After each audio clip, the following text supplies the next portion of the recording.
Bat Force Radio. Bat Force Radio is rated M for mature, or should that be immature?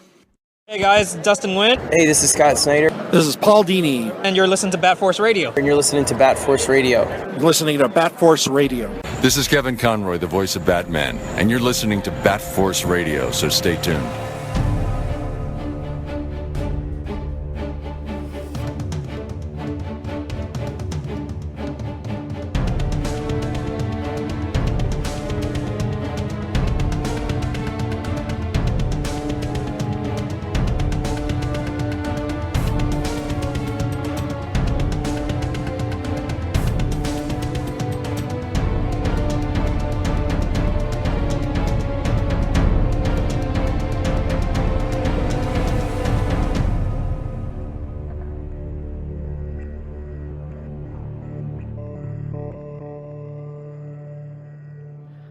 Welcome back to Bat Force Radio.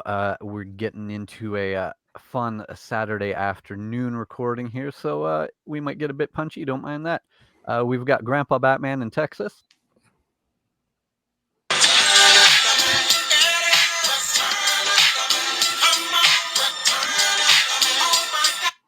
Oh my God, that's my walk-up song now. All right, a lot to live up to. We've got Bat Force Tom in California. Hey guys. We got Jesus in Jersey. Yo. And I'm Robin Crossing in Canada. And this week's guest is no stranger to the show. He joined us just in the last couple months. He is a creator, author, and illustrator of Bloody Hel, and now also the author of Batman White Knight Presents Red Hood, which begins this week, August 2nd, with the first of 2 issues, along with Sean Murphy, Simone Di Meo, and Dave Stewart. Welcome back to the show, Mr. Clay McCormack. Hey guys, how you doing? Yeah. Thanks for having me. Yeah, quite the introduction. I appreciate it.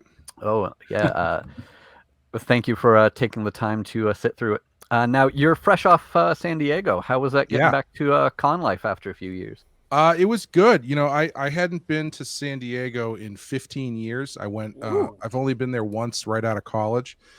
And it was pretty overwhelming the first time that I went. I brought a friend with me who had never been to a show before. And he's like, well, how do you usually do this? And I go, well, I usually kind of walk around the edge and then kind of zigzag my way through.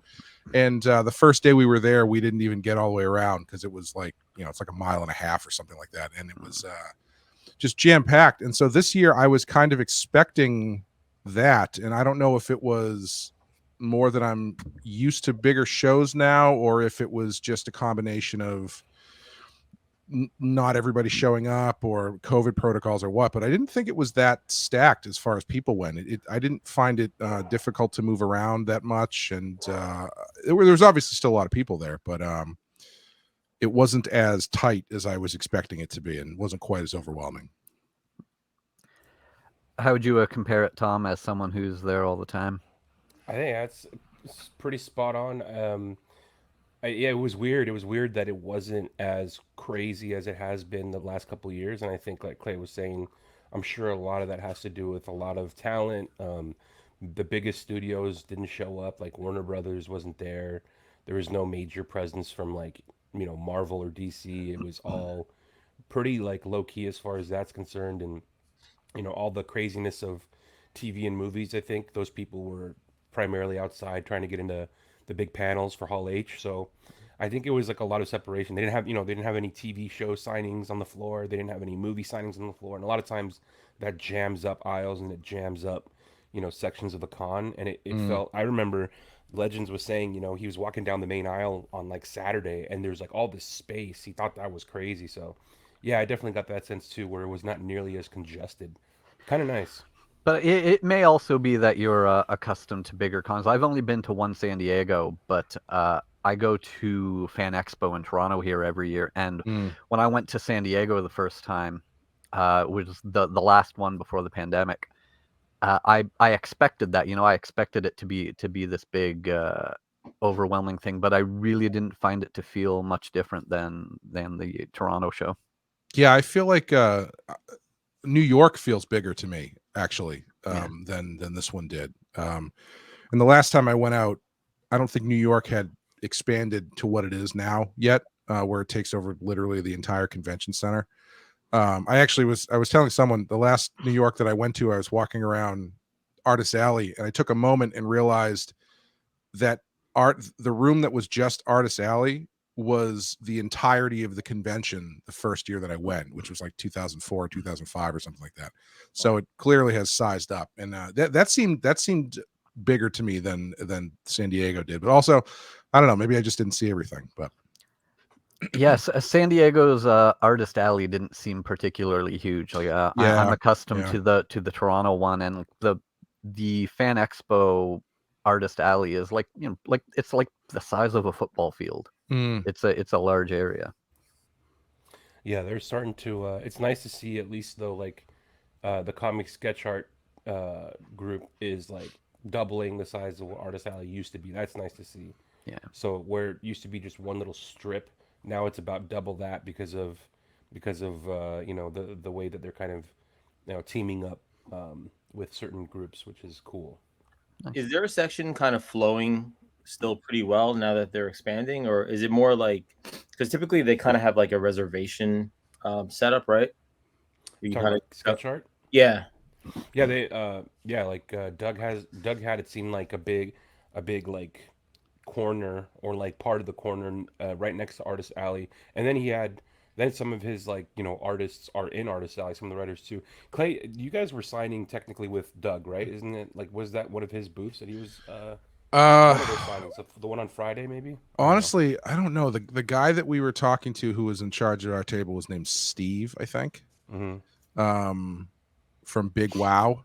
That's the extent of my knowledge of Gotcha. I just kind of showed up and they were like, sit here. I'm like, okay. Yeah. So this was your final con before being largely now known as a Batman author. Now, by the time you're back at another con, sure, that'll be what people know you for now. So, yeah, this is only the second time that someone besides Sean has written a White Knight story. The first, obviously, being Katana on the Harley series, but you're already a veteran of the White Knight universe, having been a part of its world building behind the scenes right from the start. Sean has not been shy about giving you credit when discussing the work over the years. But would you like to explain your involvement? So people understand that this isn't someone new stepping into the world that they've loved from issue 1. Sure.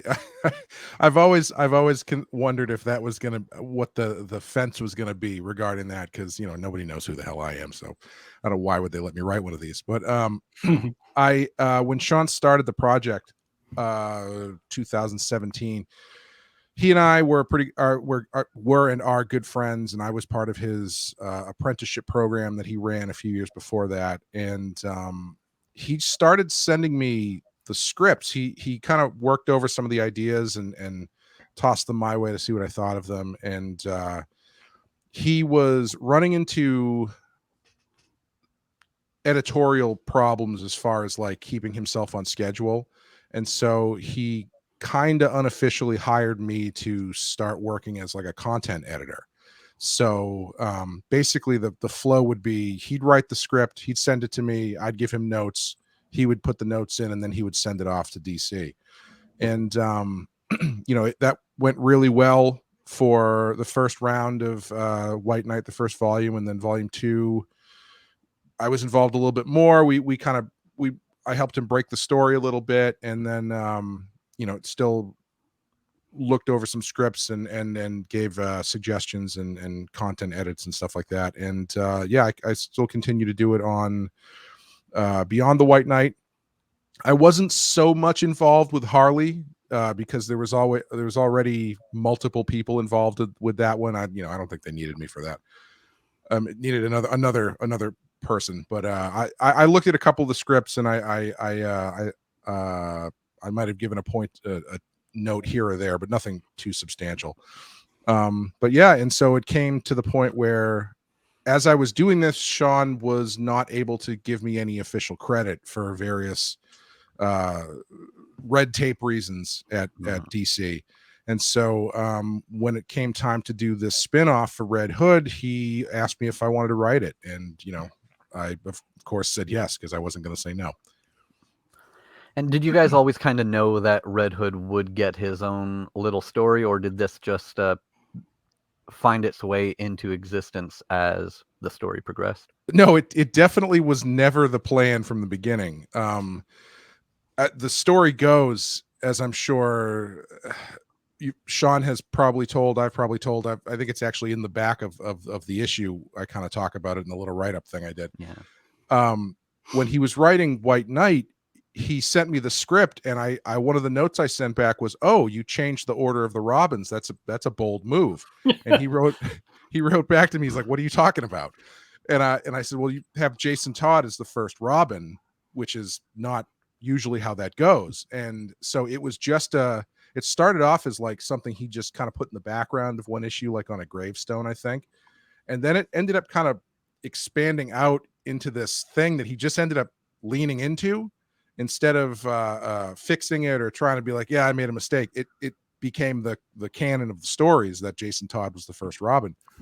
And he kept coming back to this night where Jason gets captured by the Joker and tortured.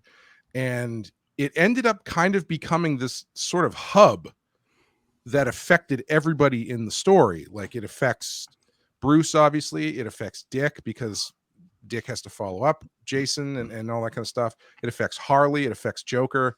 It affects Bruce. But we never really learned how it affected Jason. It was always just sort of this abstract event that was part of this history, but never really expanded on past the one moment where Joker has Jason tied to a chair and Jason gives up that Bruce Wayne is Batman.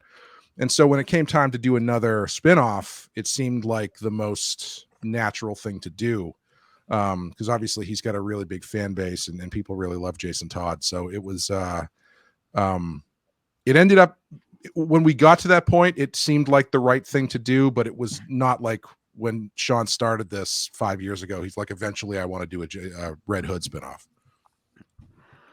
But having that order, as things have played out, it has worked really well in giving this place for Jason to exist, where he is this first Robin, and Dick knows that, he was the one before him. We see the scene in this book where there's the encounter, and we'll go spoilers here because we'll put this out the day that the issue is in stores. But there's that encounter between Dick and Jason where Jason knows who Dick is, but Dick doesn't know who Jason is because he still believes at that point that Jason is dead. Right. Yeah. That was one of the first things that was in Sean's pitch to me. That was one of the big elements, was that Dick and Jason have some sort of confrontation where Jason knows who Dick is, but Dick doesn't know who Jason is, which adds a nice kind of twist to what's going on in that scene, because as far as Dick is concerned, Jason is just a drifter who's hassling this kid, but he also happens to know how to get out of Batman handcuffs and gets a punch in on Nightwing. So there's something weird about this guy, but obviously he thinks he just got lucky. He doesn't realize he's fighting the first Robin in that sense. Yeah. And it's no secret, you guys have spoken about this before, that you used the Cobra Kai Johnny Lawrence model for Jason here. He's kind of at that point in his life where we meet Johnny. For everyone who watched Cobra Kai, if you haven't, what the hell is wrong with you? go watch Cobra Kai. But we meet Jason at that point. He's sort of at his rock bottom, and he has failed out of a few different things that he has tried to do post being a Robin. And isn't in a great way. And similarly to Johnny, what helps him get out of that position, he meets a sort of young protege. Yeah, the Johnny Lawrence thing was kind of the clicking point for me, because I generally don't. As far as my storytelling sensibilities go, I don't love flashbacks or extended flashbacks. and I knew that this was what that was going to be, and so I really needed to find something that I could grasp onto to be like, okay, that's the story. I understand how to do this now. And when we were just kicking it around, somehow we ended up on, oh, he's Johnny Lawrence from Cobra Kai. He doesn't have a place in the world. He kind of has his own way of doing things, and he meets this kid that he has to kind of who straightens him out while he also has to impart his knowledge onto. And we thought that was a great analog because Jason's got such a huge chip on his shoulder that at first when he meets Gan, who is this protege, he wants nothing to do with it. She wants him to train him, but he realizes he then sees it as an opportunity to prove to himself and or maybe Batman that he was right all along, that Jason was right all along. And so he takes the opportunity to say, like, you know what, I'm going to do this. I can do it better than Batman because Batman clearly screwed up with me, but I know what he did wrong, so I can build a better Robin. And of course, everybody in any story that's ever been told who is that confident is absolutely right, and nothing bad ever happens. Absolutely not. And that is it. What comes from that, though, obviously he has that attitude, and he sees right away that it doesn't go the way he thought it would. He isn't able to train her the way that he was trained. But we do see that growth in him when we see him come to the realization, to his credit, pretty quickly that, okay, I can't train you the way I was trained because you're not me. I have to train you like you, because she turns out to be a very different potential crime fighter than he was. Yeah, he comes to that conclusion pretty quickly due to page count. But it's one of the things that we really wanted to do was we wanted to have his protege be someone who was not your typical Robin type, because Jason and Dick, they're both acrobatic high flyers. That's traditionally what Robin is. And so that's what he knows. That's how he knows to train people. And so we thought, well, let's make Gan someone who's a different body type, who's a little bit more built like a rugby player, lower center of gravity kind of thing, she's not someone who flips and jumps and stuff. She doesn't like heights. And so he tries to impart on her the stuff that he knows, but it doesn't work with her. And so he is forced, as you're saying, to try and figure out how to train her like her, not how to train her like him. And it's kind of the first step for him in realizing maybe everything he thinks he knows isn't always correct. And now for Gramps and Teases here, I'm just having an idea as we go on the fly here. Now, unfortunately, we weren't able to get copies in front of you guys before recording this, but I see an opportunity there because you guys can have sort of the same view on this as anyone who's listening right now who has not yet picked up the issue. So throw in any questions you have as someone who has not read the issue yet as we're going through here, and that'll be a good mechanic for people who have not yet headed out to their shop or online, wherever they buy their issues. So if you have anything, go right ahead. Okay. I'm just enjoying. Not putting you on the spot or anything. I mean, well, I am. I'm waiting right now. I will turn this car around. Back to Winnipeg. Well, I guess, one question I always have, I always hear where people, especially writers, they don't want to engage, or they don't want to see, other media that may influence them. I mean, was the Cobra Kai Johnny Lawrence thing a direct, influence on this, or did you just kind of say, hey, by the way, there's this show that just kind of happens to land on all the beats that we're building here? Oh, it was direct. It was I actually in the script wrote that one of the main locations happens at the corner of Lawrence and LaRusso, but Okay. but that didn't make it into the book, I don't think. But it was, I mean, it wasn't there's some dialogue in there where if you know the Cobra Kai origins, you'll probably pick up on it. Right. It's not too overt, but just basically for me, what it was is that attitude that Johnny has at the beginning of Cobra Kai, where Right. he thinks he knows everything, but he's obviously in a horrible place. That's the vibe that I wanted for Jason, where he's doing his thing. He's basically a drifter. He's washed out of any sort of organization or force that he's ever tried to be involved in, whether it was the army or professional wrestling or anything like that. And he's kind of got a very nihilistic attitude about things. Right. And so when he meets this protege character, Gan, who has a very positive, she's a huge Batman fan. When he sees this kid who is so high on the whole concept, he's the jaded guy who's been there and done that, and so he wants nothing to do with it. And so, but at the same time, he also has great reason to be that way, because he was Robin, and his time as Robin ended with him being almost beaten to death by the Joker. So he has plenty of reason to be, jaded about the whole experience. And that was my kind of my next question is, the origin or background story of Jason is very similar to like the Arkham Knight story from that video game. Mm-hmm. I mean, did you play the game, or were you kind of jumping on that as well too? I've played the game. I didn't draw from that really at all. I knew less about, before we started this, I knew less about Jason than probably some of the other Robins. Like I definitely knew more about Dick Grayson than I did Jason. My knowledge of Jason Todd for a long time was, especially when I was growing up in comics, was there was 3 rules in comics.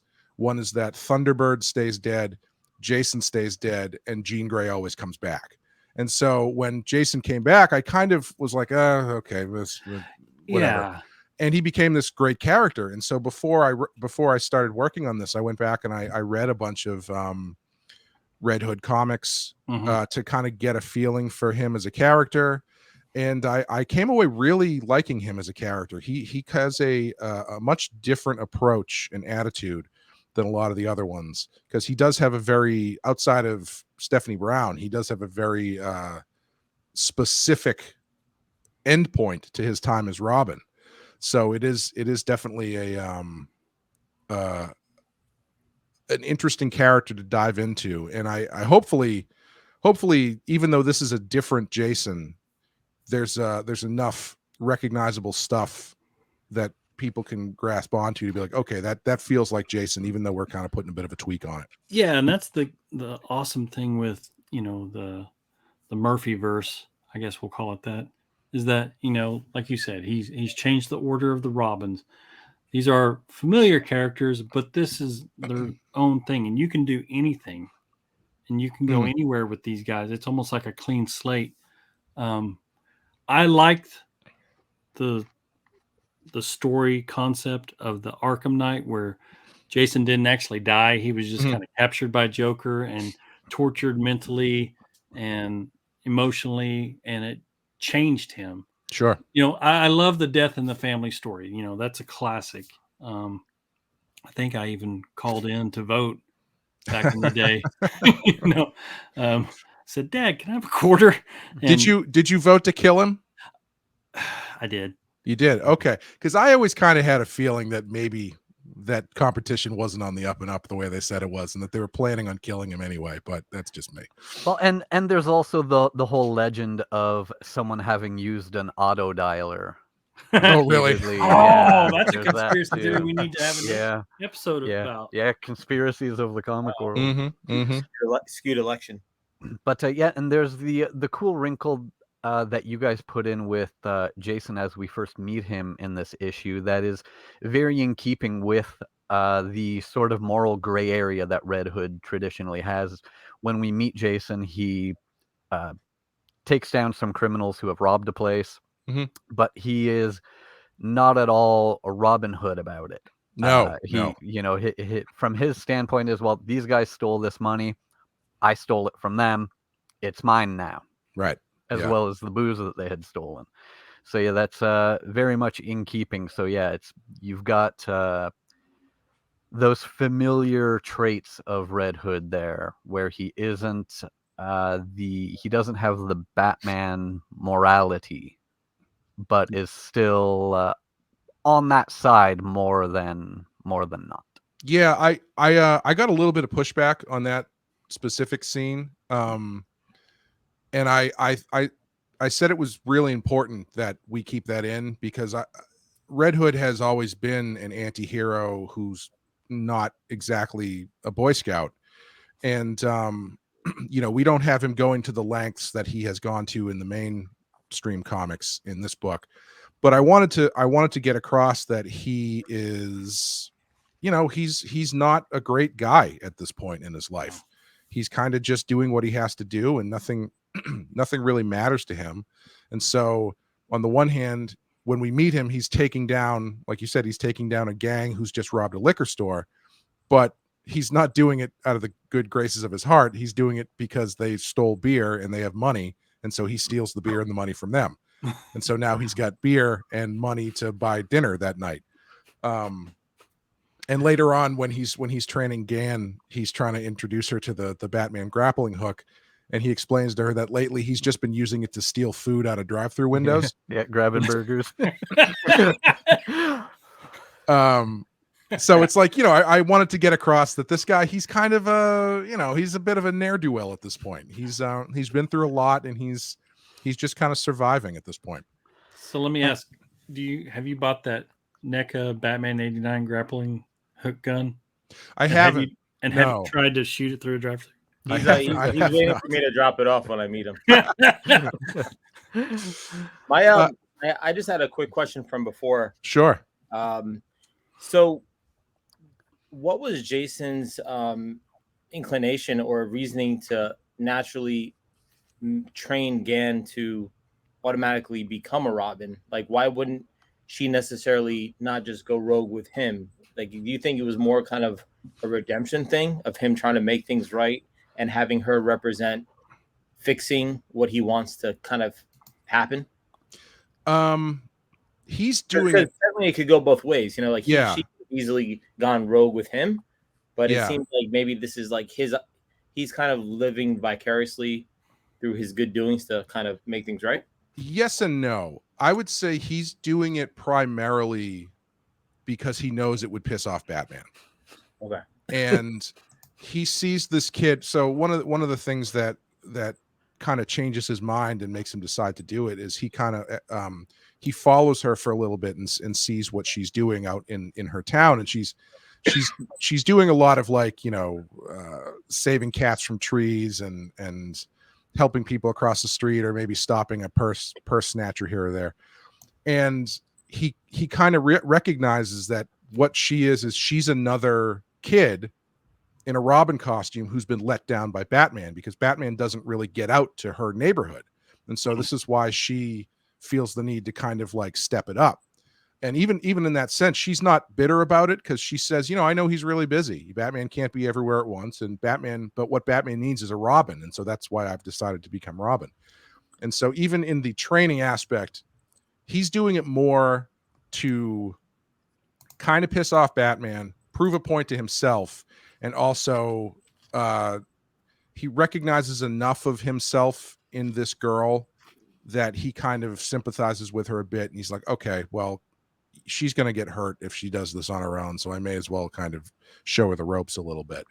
So I would say it starts off more out of spite, but as the story progresses in issue 2, it gets a little darker, and he kind of has to confront his own motivations about things. I'll say that much about issue 2. And there's also the aspect that she is, as you mentioned, very much a fan of Batman. Like when Jason first encounters her, she's already dressed in her own Robin costume and calling herself Robin. Right. And that her viewpoint on what Batman does, it also fits into the lore of the White Knight universe. She's another resident of the Backport area where Duke is from. And she's saying very much the same thing that we see Duke saying in the main, I think in the first White Knight series, that Batman doesn't get out here, so we got to take care of things ourselves. And that's really what she's doing, but she's more pro Batman than maybe Duke would have been at the time. Yeah, she's one of the limitations of only doing 2 issues. We actually originally, this was going to be a single 48 pager, but we ended up splitting it to give Sean a little bit more time on his book. One of the limitations of it is you have to cram the story into what amounts to 48 pages. And there's a lot about Gan that we don't get into that I wish we could have. And one of the things that I tried to get across as much as I could is that she's kind of a lonely kid. Her dad works multiple jobs. They're immigrants coming from Mongolia. And she's kind of by herself. The kids at school don't really treat her very well. And so I think her taking this route of being a huge Batman fan and taking on the Robin mantle to kind of do good in her town, in her neighborhood, is kind of her way of finding a place for herself in Gotham City, where she's relatively new there. And I hope maybe someday we'll get a chance to go back and do some more with her. I don't know if that's ever going to happen, but I tried to do as much as I could to kind of hint at what kind of life she was living without taking too much time away from kind of getting through the things we had to get through. Yeah, it sounds like it just, by her doing that, it just gives her more of a sense of identity and purpose and belonging as a distraction. But she also wants to sincerely do good to be worth something. Yeah, where Jason's motivations are suspect, to say the least. Gan's motivations are entirely pure. Like, she's doing this because she sees Robin and Batman and Robin as this beacon of hope and doing good and feeling comfortable and safe in your community. And so that's the thing that she grasps onto. She's not just she's a super fan, but she's not just a dumb fangirl. She's really kind of modeled herself after this what she believes the Batman and Robin ethos is.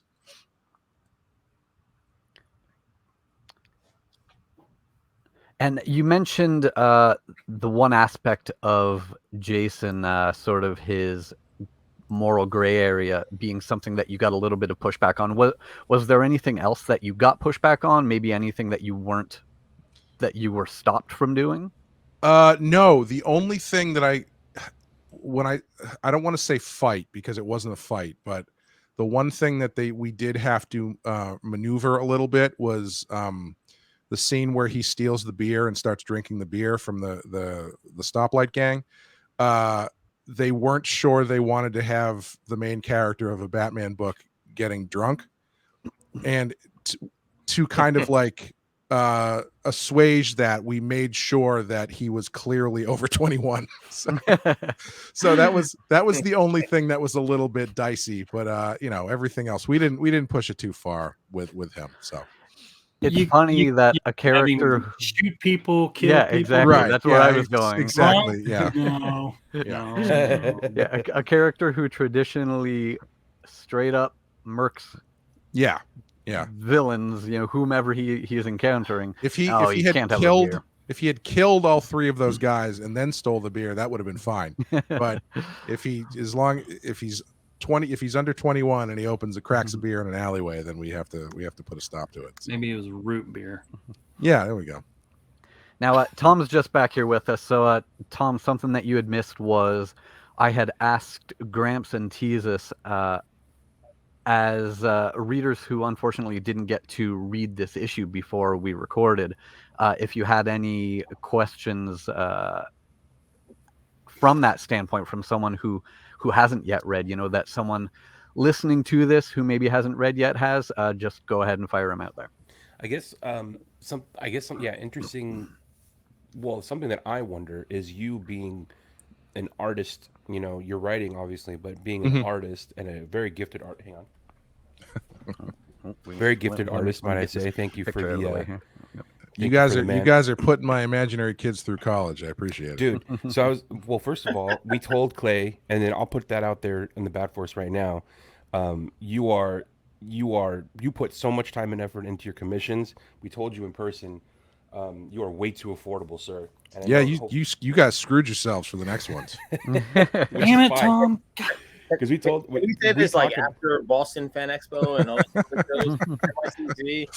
Legends and I told each other like dude, like Clay's like, yeah, dude, like his shit's like cover quality stuff. And it's yeah, man. And he's like, we gotta tell him, like, yeah, but like after we get our stuff, like after. Yeah, and I'm still hoping that he gets out to the Toronto show. So yeah, be quiet about that. Yeah, but speaking, so you know, coming from the standpoint that like we notice obviously that even when you do your commissions, you just blast it out, go above and beyond. You're constantly thinking as an artist. What's it like approaching it from a writer? Do you get the itch sometimes to like want to draw out these scenes that you're writing? Do you have the idea like what visually it looks like in your head? Does that make it easier to write it, or do you think it maybe sometimes makes it more difficult because you're trying to relinquish maybe a little bit of control? Honestly, it makes it a little bit more difficult sometimes because when I'm writing, I've written for myself more than I've written for other people. And so when I'm writing for myself, I'm laying the page out in my head as I write it. And if I'm writing for somebody else, I kind of have to find a middle ground where it makes sense visually to me as I've kind of laid it out in my brain as I'm typing it, but it's not so tight that it's going to hamper the artist or restrict the artist, because I want them to do as much as they can with it. And if I'm, you know, in there dictating camera angles and all that kind of stuff, then it gets really restrictive. I will say I'm not quite used to it yet, seeing somebody else draw the stuff I've written, because there are some times where what I see in my head has not and I don't mean literally, I mean like the spirit of what I see has not translated completely to the page. And I always wonder, it's like, well, could I have written that clearer? Could I have, you know, focused in on something a little bit more? And so I think that's more a learning thing for me than it is any sort of failing, because obviously the artists that we're working with are fantastic. But yeah, I think there's always going to be a bit of that where you know, I'm drawing the book in my head as I'm writing it, and most of the time when I see what they send back, I go, oh, well, that's better than I thought it was going to be. In my head, that's why they're drawing it and I'm not. But I think it's, you know, it comes down to certain sensibilities and stuff where it's like, oh, I envisioned that to be a different kind of thing, but the way that they did it came out really nicely. So yeah, that's a long way of saying yes. There's always going to be the artist part of my brain is kind of on. Sometimes it actually helps to shut it off. So if I'm stuck with a certain thing and it's like, well, I don't know how this should go, what this page should look like, if I shut that part off, it allows me to be a lot lighter in what I put. And as long as I get across what I want generally to see, then it's up to the artist to make it work. So as long as it's not like, if I shut it off and I realize I've written like 14 panels on a page, then we're in trouble. But as long as it's something where it's like, yeah, this makes sense, 4 or 5 panels, do whatever you want with it. I trust you to figure it out. You're a good artist. It can make things a little bit easier on me to shut that part off. It reminds me of something that we were talking with Sean and Katana about during the Harley series, because there was sort of a lost in translation moment from the script to the art as Mateo was drawing something. It was in a flashback scene where Jack and Harley were at the fair, and the script had said that they were eating pudding, and that was to explain like the pudding nickname origin. but because in parts of the world, this is what I chalked it up to anyway when we were discussing with them. I didn't bring it up with Mateo, but there are a lot of parts of the world where pudding is just a term for dessert. Sure. Yeah. Sure. So when he read pudding in the script, and I think he ended up drawing them eating ice cream. Oh, yeah. Okay. So it didn't result in the origin of the nickname, but there was a funny lost in translation thing from the script to the art. Yeah, and stuff like that, sometimes you don't catch that stuff until it's too late, and it's a battle. You have to decide whether or not you want to fight it or just be Sean always says to me, if it's 80% there, then it's good to go. Because there's always going to be a bit of a game of telephone between what you have in your head, what you put on the page, and what the person who's reading it sees in their head and what they put on the page. So as long as it's 85% there, then I think you've done your job correctly. And as long as it makes sense to you and it makes sense to read, I think you're on the right track. Yeah, I've heard him say the same thing, that 80% there. Yeah. Exactly. Yes.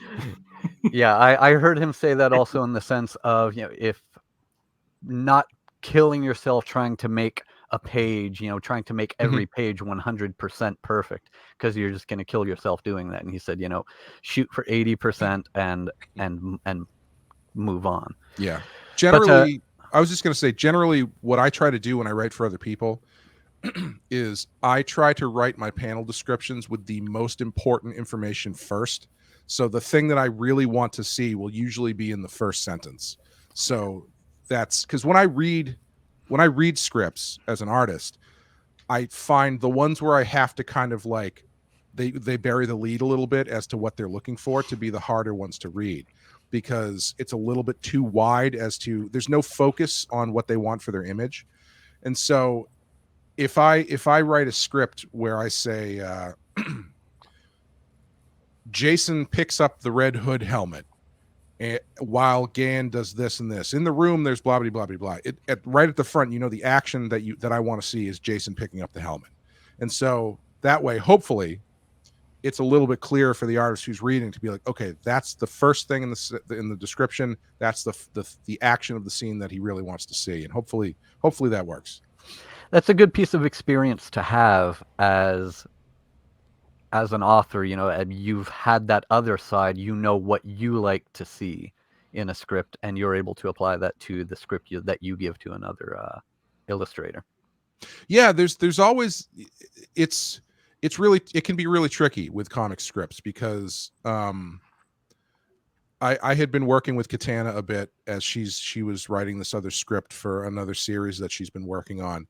And the thing that they always say to writers is when you're writing a comic book, you can't have a character doing two actions in one panel because it's a static medium. They can only do one thing. And so some of the stuff that she had been putting in would be like, this person runs over here and hugs this person, that kind of thing. And I realized what the issue was. And the way that I kind of broke it down for her was, if you turn those into kind of past tense, it works a little bit better, because now it's not a matter of how do I show someone running and hugging. It's a matter of, oh, they have run and they are hugging. You know what I mean?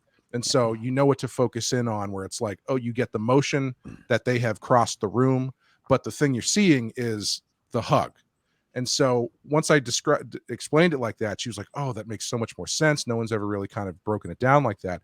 And it's just, it's little intricacies when it comes to comic scripts that people can get tripped up on. And it's not the most natural writing or frankly reading medium that there is. Like, I know multiple people in my life who are not familiar with reading finished comics.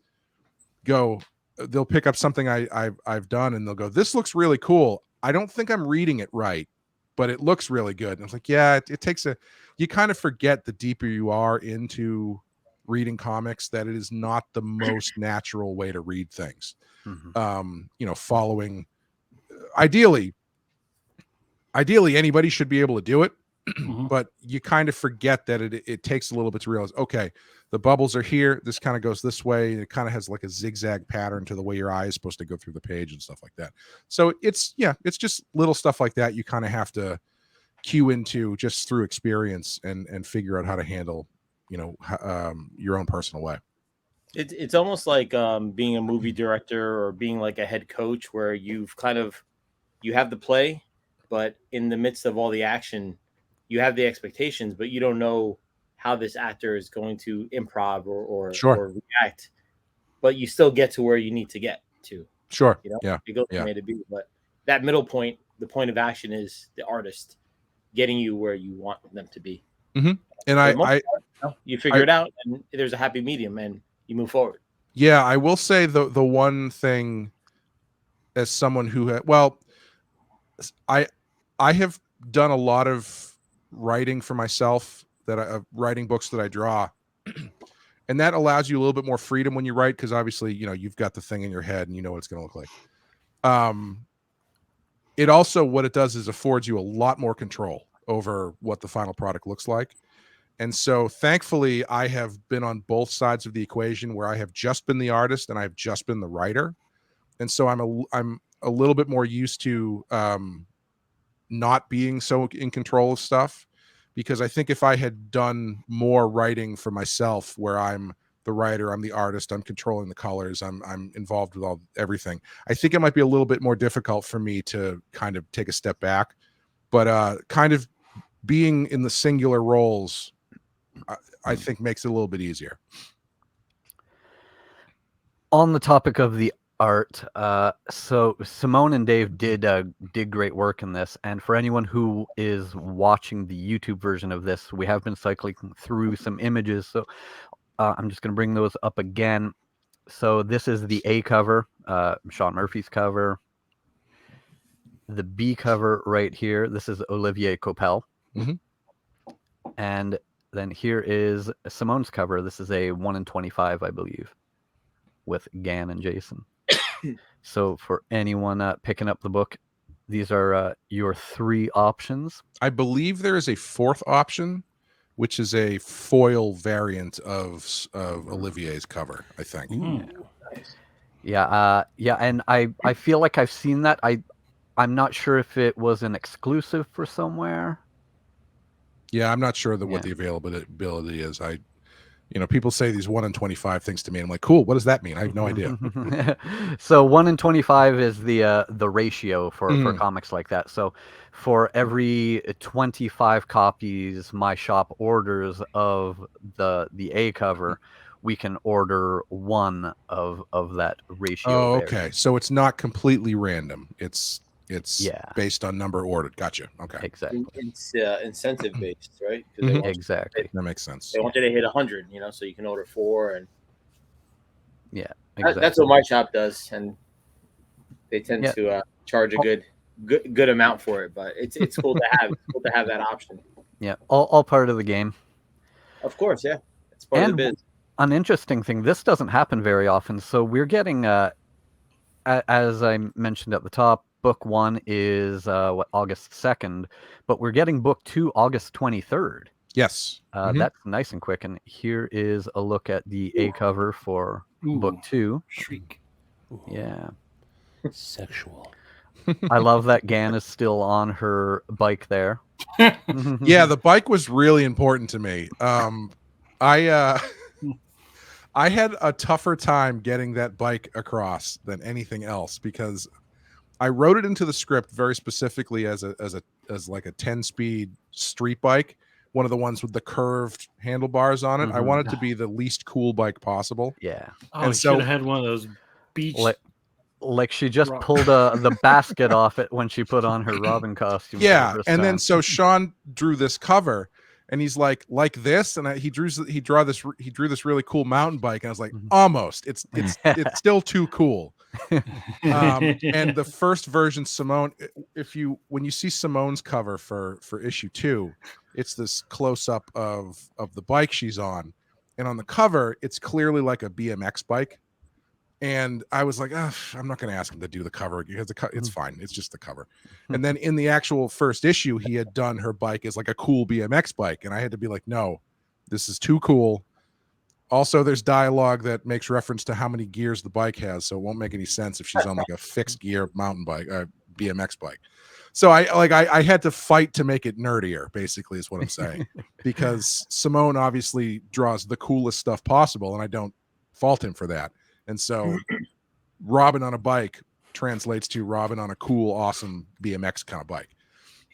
So I was here gonna say, here is Simone's cover. Right. Yeah. that If you one, like, you can if you look, it's clearly not a mountain bike, which is totally fine because it still looks awesome. Now, would this bike have the little bling bling bling bell? Yeah, I should have or I the should have pushed it Aruga? further, and I should have Yeah. pushed it further and said to put playing cards in the spokes or something. But Yeah, you I- should I- have one of I- the beach I- cruisers, man. I still think you're lucky that when you got Sean's take on the cover and you wanted her on the bike, you're lucky that you didn't just get her in a Batmobile. yeah. Sean draws every Batmobile known to man. Mm-hmm. Mm-hmm. And then here is I believe this is Jim Chung's cover for book 2. nice. Very cool Red Hood cover.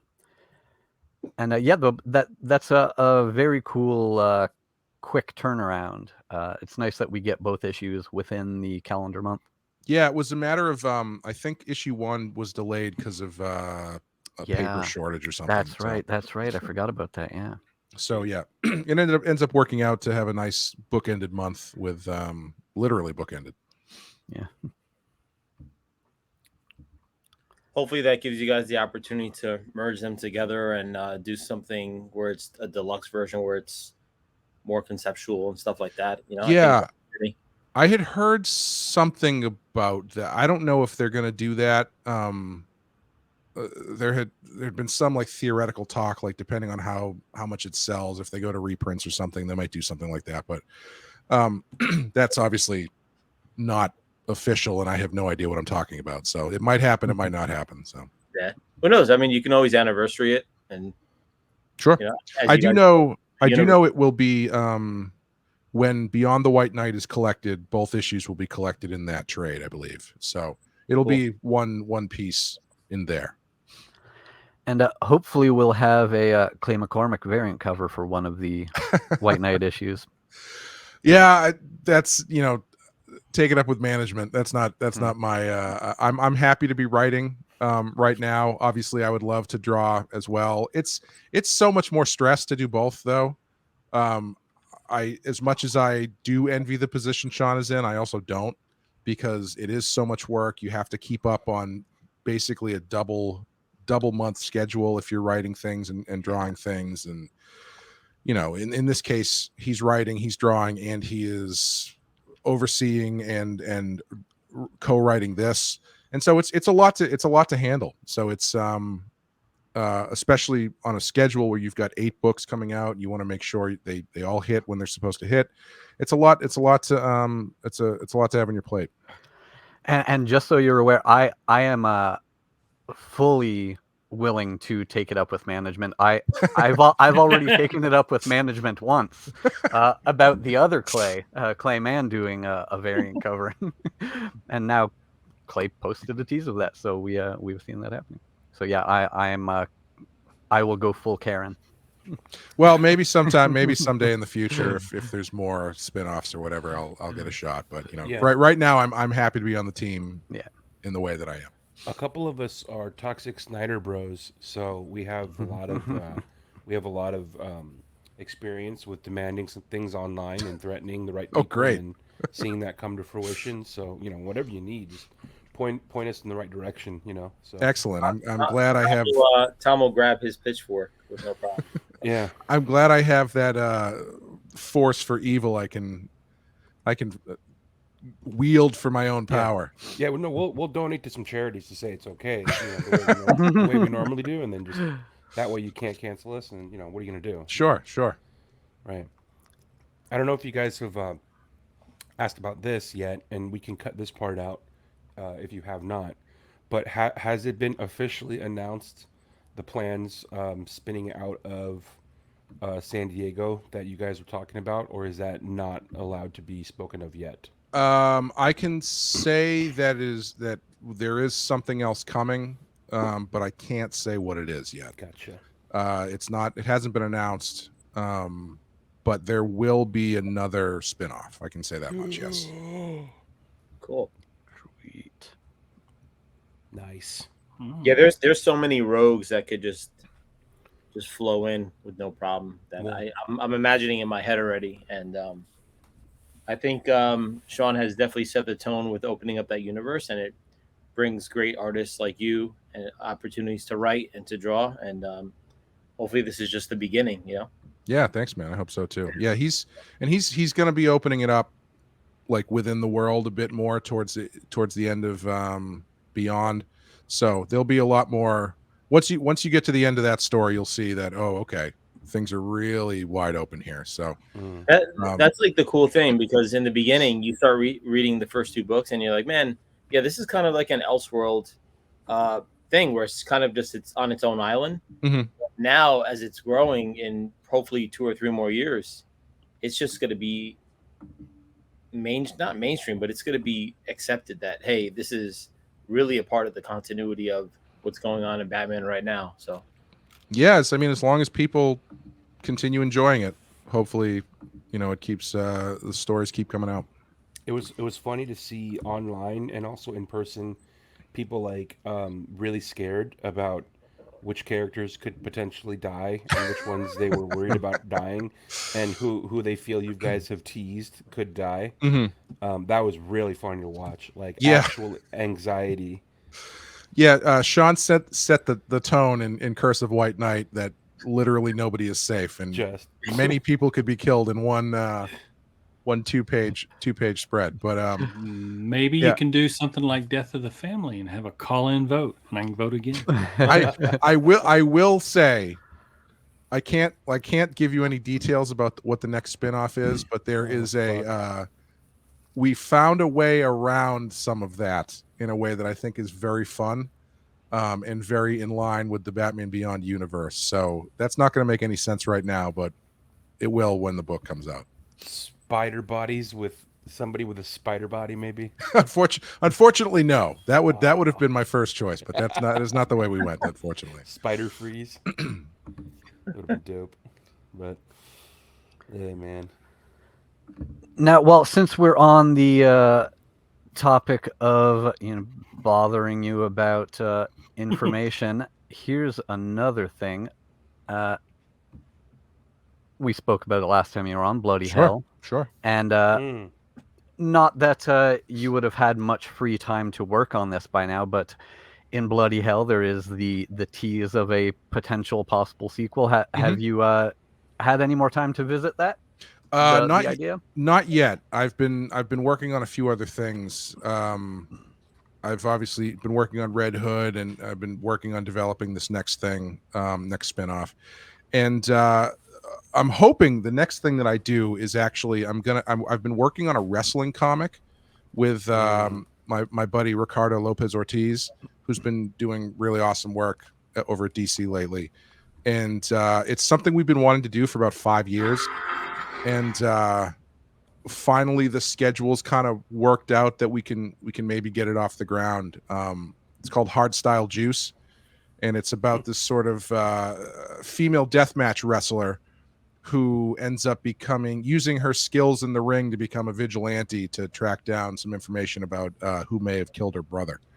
And it's a little bit of it's a book. The thing that bugs me about wrestling comics generally is that they don't tend to be about wrestling. It's kind of just like, well, that's kind of a backdrop for this other thing that's going on. So my goal was to try and do a comic that was about wrestling as much as it was about anything else, and about the kind of culture over there. Because I think there's in the indie wrestling world has really kind of blown up in the past handful of years. And the more shows that I've been to, and the more wrestlers that I've talked to and seen interviews with, I see a lot of similarities between what they do and what people in the comic book industry do. Where it's sort of like event to event, you're kind of going town to town, trying to pitch things and get certain things off the ground and stuff. And so it kind of, I've always been kind of attracted and interested in that kind of independent contractor life, let's put it that way. So Ricardo did this drawing for a sketchbook a couple years ago, of this busted up deathmatch wrestler with like a torn up luchador mask, spitting out blood, and a big boxing glove covered in tacks and stuff. And he sent it to me, and as soon as I saw it, basically the whole story just popped into my head. And so we've been trying to do it for a while. Hopefully this is the year we get it off the ground. I'm talking to a couple companies about it, and if either way, it's going to be through a company, or we're going to kickstart it, I think. So ideally, that's the next thing I do. Bloody Hel, I'm not quite there yet with that one. Like, I've got the pieces, but the story hasn't quite broken in my head yet. But I'll get to it eventually. Yeah. If anyone hasn't checked out Bloody Hel yet, go check that out. I'm just showing the cover and one of the interior pages on the screen here. Did you? I know for a fact that Gramps is looking at this artwork and he's saying these need to be action figures so he can army build them. You brought a couple of the wraparound Kickstarter ones at San Diego. Were you able to sell them all? Nice. Yes, I did. I sold all of them. Yeah. Nice. Yeah, I didn't bring too many of them because I don't have a ton of them left. Yeah. But I think I brought like maybe four or five, and yep, I sold out of it. It didn't hurt that Sean was literally sitting next to me. So. What other cons are you planning on through the rest of the year? Right now, it's just Fan Expo Boston in August and New York Comic Con in October. I have a table in Artist Alley for the first time ever at New York Comic Con, so I'm excited about that. Did you just lock NYCC? Because I think last time we spoke, it was kind of like up in the air. And yep, it's all set. Yeah, I'm in. Oh, nice! You're gonna be able to hang out with us New York boys for that weekend. Cool, excellent, sounds good. And then obviously, hopefully the plan is to see you at Fan Expo. So yeah, that would be great, man. Yeah, looking forward to doing Fan Expo Boston. I did a show earlier this year in Boston, a new show that did really well. So I'm hoping the crowd comes back for Fan Expo Boston, because I always like that show. Yeah, they've been really growing. I think that the Orlando show really blew up. So hopefully they start moving up the East Coast and bring that momentum so they can keep growing. And NYCC and SDCC is amazing because we get twice a year, but to get that opportunity to get cons between that is going to just spark people's interest. So that way you're going to cons 365. Yeah, I have not quite I don't know if I have it in me to be the person who does like a different show every weekend the whole year. Not only so you would never be a wrestler. That's what you're telling me. Probably. Well, yeah, I would be stuck to my local territory is what I would do. But yeah, it's like I have a lot of respect for people who can do that, because it's a lot of traveling, and it's it's not only is it hard on you physically, but depending on the show, you might spend $1,000 to go somewhere in the Midwest or something, and you don't really make the money back, and so that's a whole thing. And so I have a lot of respect for people who do it. You have to maintain the flow state of your work. You need that too. Yeah, to really get these books out, and then you can hit the road every now and then. But you guys, have to focus on getting the actual work done. Yeah. Also, you don't want to flood the market with my stupid face, so make it a special occasion just on the East Coast. So you just want to do the pay-per-views. That's all I'm hearing. Yeah. Oh yeah. No, I want the Brock Lesnar deal. Yeah. There you go. Okay. That's the new norm. Yeah. And that's awesome. I think we're all really excited for Tuesday. The one question that I did have before is, since this is your first like primary drop, are you like tossing and turning at night? Or are you just keeping your cool? Like, do you feel more at ease because everything's done? And yeah, I'm not nervous about it at all. That image you have up there, I did that for Jason. That's actually the first time I've ever drawn Gan, which was fun. That's awesome. I got to draw that for him. That was pretty fun. Yeah, it doesn't really bother me The one thing that I have thought about is I hope that the reaction to Jason is positive, because he is a bit different than he is in the main book. And I hope that fans of the Red Hood don't feel like we slaughtered their favorite character or something like that. And I also hope people like Gan, because I think she's fun, and I think she's got an interesting corner of the Batman universe that she occupies. So I guess that's the one thing I've kind of been thinking about, like, well, after this book comes out, like you said, now I'm a Batman author, and that opens me up to a much wider audience, for better or worse, I guess. Both. So yeah, that's kind of it. As far as the book itself, like, you're so at this point, you just want to see it out, because it's been a long road to get the book done, and by the time it finally gets out, it's like, frankly, I'm sick of looking at it. So it'll be nice when if I go to a store and I see it there and all that kind of stuff. But it's usually for me, it's like by the time the book comes out, I'm already kind of thinking about, all right, what's the next thing I'm going to do? I do have to learn. My girlfriend tells me I have to learn to take a minute to celebrate the accomplishments, but I always think of it kind of as a ladder, where it's like, you grab one rung and it's the next one you got to worry about. But that'll burn you out too if you do that too much. It'll be interesting to the first time you see a Gan cosplayer.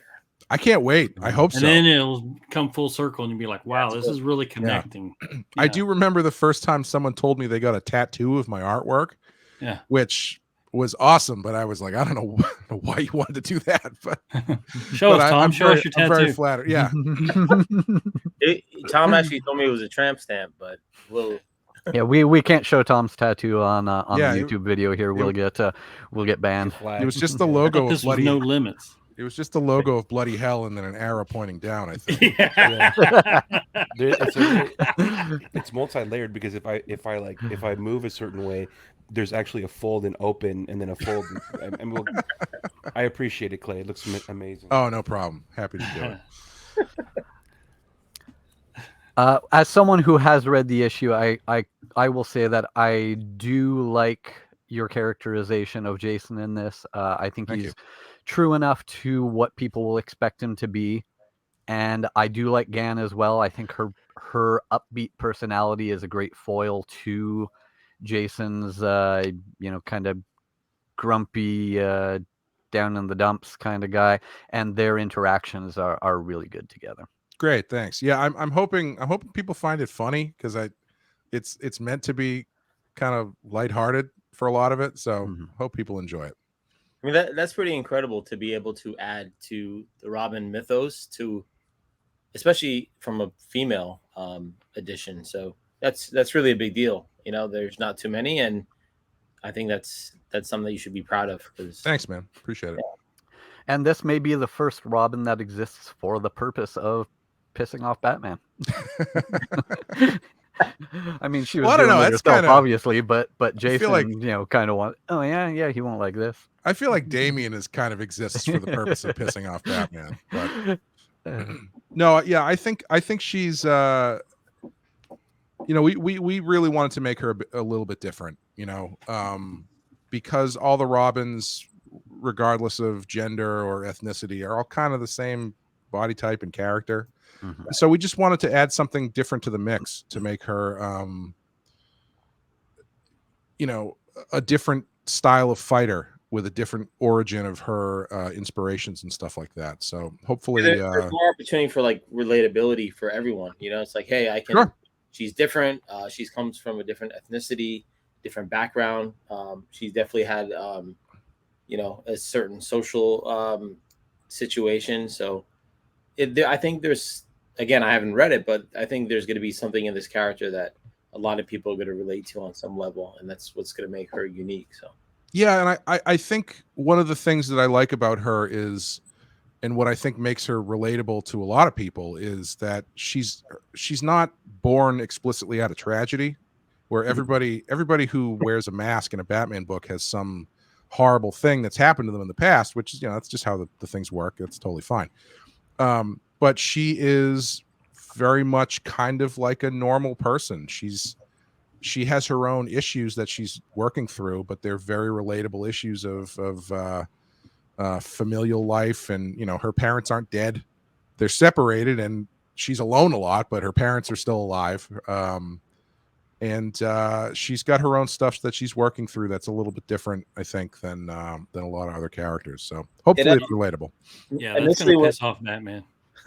Initially, when you were talking about the fact that she felt the need to represent for Batman because he wasn't in that area, but it kind of reminded me of Carrie Kelly a little bit. Like, sure, Carrie Kelly wanted to be part of this and to show Batman that she was worthy of wearing the Robin outfit. And, she did her makeshift suit. But to me, like, that was that direct connection. And that's what I really love, that you're kind of revisiting someone that has that DNA to represent Robin. Yeah, if you notice on the cover you have up there, she actually has a slingshot on her belt, which was meant to be a homage to Carrie. But I would say the difference between her and Carrie Kelly is that Carrie Kelly was working to impress Batman, and Gan hooks up with Jason explicitly to help her own cause. Yeah. Like, she is trying to she's not trying to impress Batman.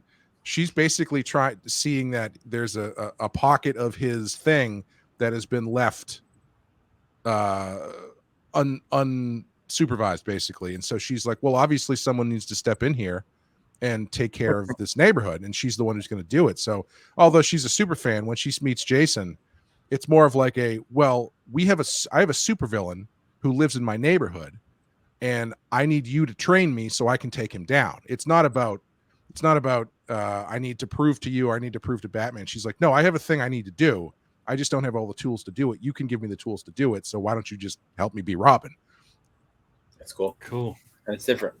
Could you imagine knowing that a supervillain lives in your neighborhood? He keeps it low key, man. That's his whole thing, is that he keeps it. We get into it a bit in the second issue where he lives in Backport. He doesn't even jaywalk in Backport. That's just where he lives. He does all of his crime in the main body of Gotham City. So he's as surprised as anybody else that someone's gunning for him in Backport. But he's an exporter of crime. Exactly. Yes. He does all of his crime over the bridge. Well, we can I think maybe leave it at this. Let Clay get back to life. You've got some preparations to do, I'm sure. But we appreciate you taking the time to be back and talk about this. August 2nd, Batman White Knight presents Red Hood. Clay McCormack, Sean Murphy, Simone Di Meo, and Dave Stewart. Get out there and pick it up. By the time you're hearing this, it is already there. It is available. You have no excuse to not get it. Anything you want to leave readers with, Clay? Just thank you guys for picking it up. Thank you for checking it out and really embracing this universe and this approach of characters, because this is my first DC Comics work. It's still a trip to see my name on the cover next to those two letters, and if you just look at the cover, it's just, I couldn't have asked for a better team of people to do a first book with. So thanks for checking it out and letting me into the Batman universe. I hope you guys enjoy it. Thanks, Clay. Thank you guys. So much. Appreciate it. Have a good one. And thank you for listening to Bat Force Radio. We will see you